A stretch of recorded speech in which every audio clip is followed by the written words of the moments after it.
dental assistant in Iowa whose boss fired her simply because she was too attractive. Nobody's accusing this woman of having an affair or flirting on the job. Her only crime was looking too good. And wait until you hear how a court ruled on all of this. ABC's Tanya Rivero is here. Good morning to you. Good morning, Dan. Yeah, even her boss said she did nothing wrong and she was the best dental assistant he's ever had.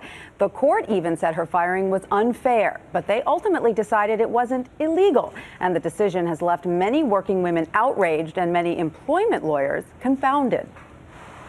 After 10 years at a job she loved, Melissa Nelson was fired because her boss said she was too much of a temptation and a threat to his marriage. On Friday, the all-male Iowa Supreme Court unanimously agreed with dentist James Knight, ruling employers can fire employees they see as an irresistible attraction. I'm devastated.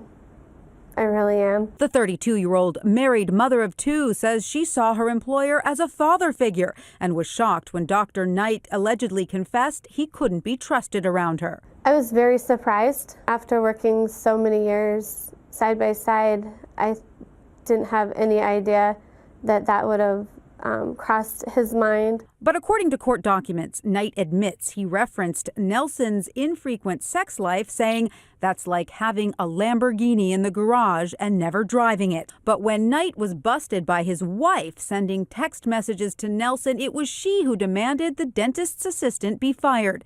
Nelson sued for gender discrimination, arguing if she were a man, she'd still have her job. I think that's absurd. I think the women in Iowa should probably start going to work in burqas for fear that their boss might find them sexually attractive and terminate them. Dr. Knight's lawyer gave ABC News this statement. She was not terminated because of her gender, but to preserve the best interests of his marriage. I think it's sending a message that men can do whatever they want in the workforce.